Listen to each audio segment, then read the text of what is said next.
Calgary Flames are continuing their tough road trip, and with the offense struggling, head coach Ryan Huska has made some crazy changes, so we have multiple Flames updates that have serious implications for the team going forward. Plus, with the NHL Trade Deadline looming, we have some trade updates as well. We're going to get into all that and more in this video, but first I want to welcome you to Flames Digest. I'm Mark Griffith. If you're new around here and you love the Flames, make sure you subscribe so you can stay up to date on all the latest news, updates, reports, and rumors revolving around your Calgary Flames. We would love to welcome you to the Flames Digest family. And before I get into kind of the internal changes that the Flames have been doing today, I want to get into some trade updates because the NHL Trade Deadline is, of course, just 3 days away now. Only a few more days for trade rumor videos. I know you guys absolutely love those. But the big kind of name that kind of came out of nowhere yesterday was Brandon Carlo from the Boston Bruins, and it was rumored and reported that the Flames are reportedly interested in acquiring the defensive defenseman from Beantown. Now, here's an article that kind of shows why, hey, maybe Calgary Flames' interest in Brandon Carlo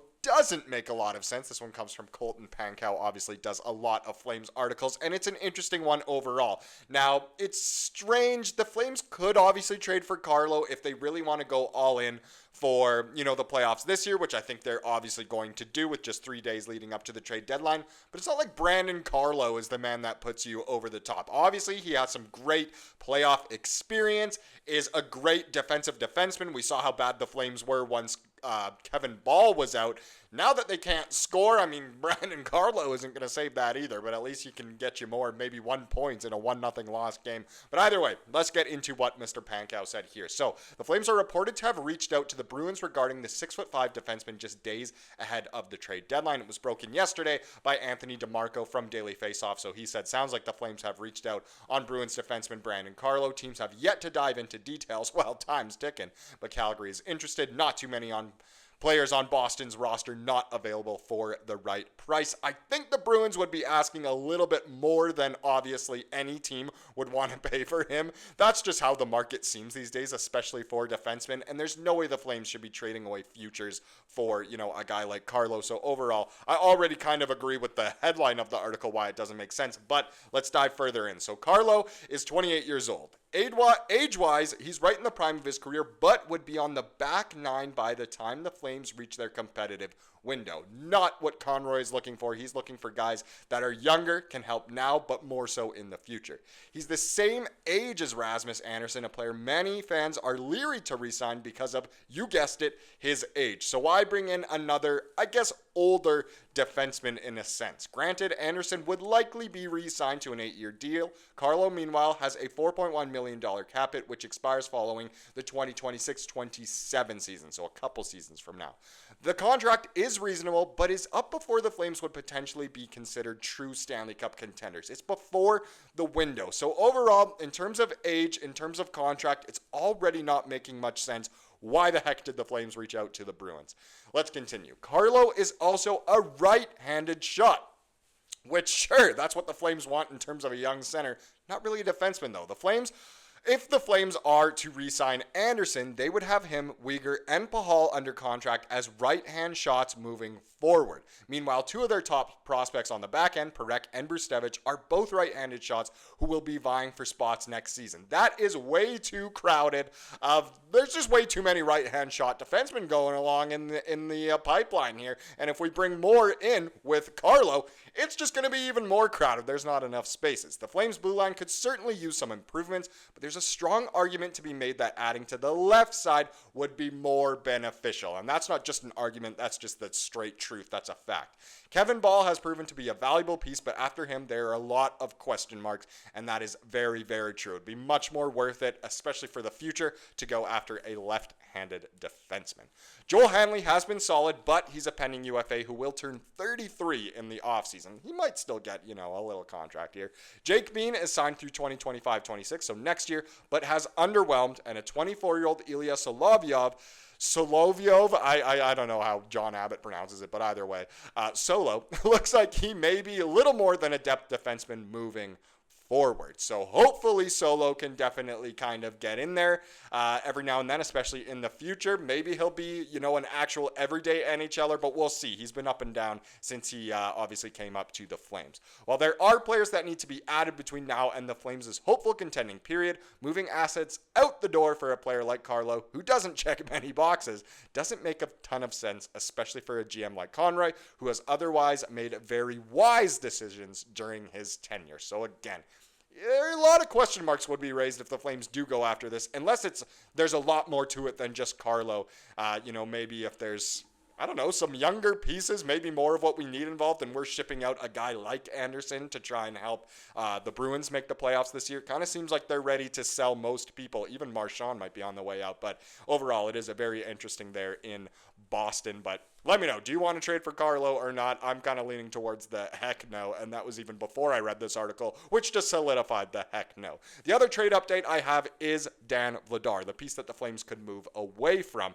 Now, this is the daily faceoffs. I believe it's top 50 or top 45 players on the trade block right now, and Dan Vladar came out at number 41. He was the only Flame on the list. So obviously he's a goalie. He's 27 years old. In 24 games this year, he has a 2.98 goals against average and an .871 save percentage, as well as 2 shutouts. His contract, he's a pending UFA at $2.2 million per year. So easy to bring on for a team, trying to get a little bit of assurance. And he's kind of the Flames' biggest piece, I guess, going into this. That's, I guess, the most likely to be traded. Not necessarily the biggest piece, but the most likely to be traded. Let's see what they said. So the scoop, there isn't a big goalie market this season, mostly because so few teams outside of Carolina seem to be interested in a netminder. Colorado already did their shopping, and Carolina has checked in to understand the price, but the Flames are looking to get back at the very least what they spent to get Vladar from Boston, which was a 3rd-round pick. Vladar has taken on the tougher workload this season in Calgary, but Devin Cooley's waiting patiently with the Wranglers as the owner of strong AHL numbers. And what the heck is going on with the Wranglers right now, just while we're on it? They have been kind of poo-poo over kind of all of 2025 so far. They've really started to dip in the standings. Cooley's still good, but not as good as he looked at the beginning of the year, but still, it is true. If the Flames are to trade away Vladar, we know we have Cooley to come in to back up Wolf. No problems there. But again, would you like to see the Flames trade Vladar away, and do you think they can get at least a 3rd-round pick back? Some people would say so. Some people would say he's not even close to that. But again, let me know what you think his value is down below. Now let's get into some of those internal changes, and they're kind of low-key big changes. And the reason I bring this up is, of course, because there is a game tonight. The Flames continue the road trip. They are in Philadelphia.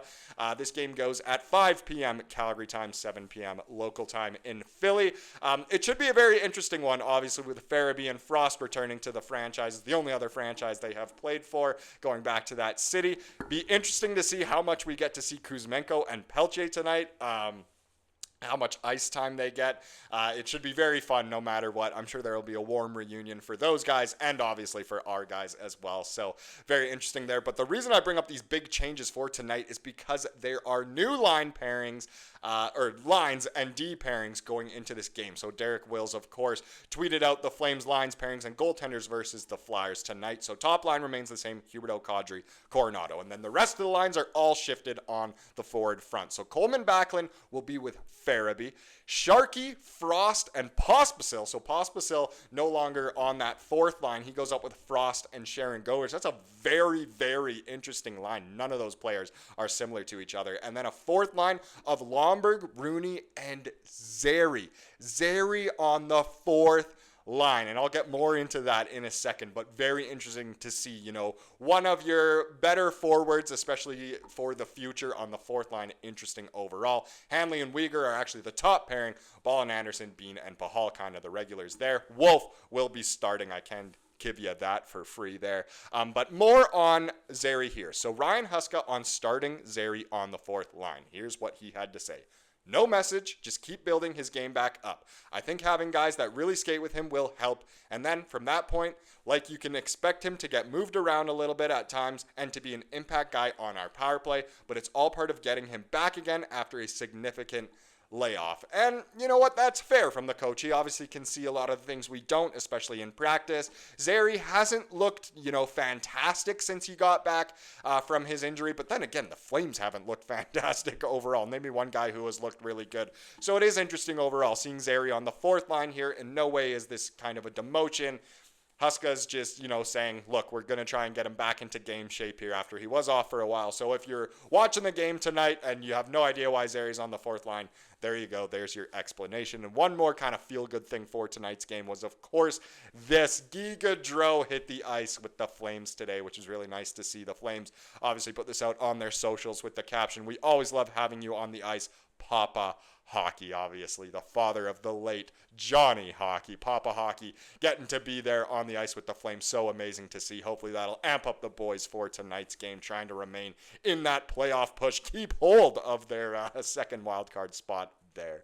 Now let's wrap up this video with the comment of the day, as we love to do here on the channel. And this was a great comment here. It comes from Boxcar Jimmy, and it's so funny because it does explain the Flames very well here. He said, "Only us. Only Calgary can score 1 goal in 3 straight losses and move up the standings. This week was supposed to provide clarity for trade deadline, but instead we're deeper into the mucky middle, more muckier than ever." Yes, it's very mushy the way it is right now. No arguing with that, but it's so hilarious that the Flames played, honestly, 3 pretty terrible games and somehow still went ahead of Vancouver, because Vancouver is playing worse than Calgary, even though the Flames can only score when they have arguably a 2-man advantage. Absolutely hilarious stuff going on right now, but hopefully the Flames can score some goals tonight in Philly. Thank you so much for watching this video. Please subscribe to what you saw here today and have a wonderful rest of your day.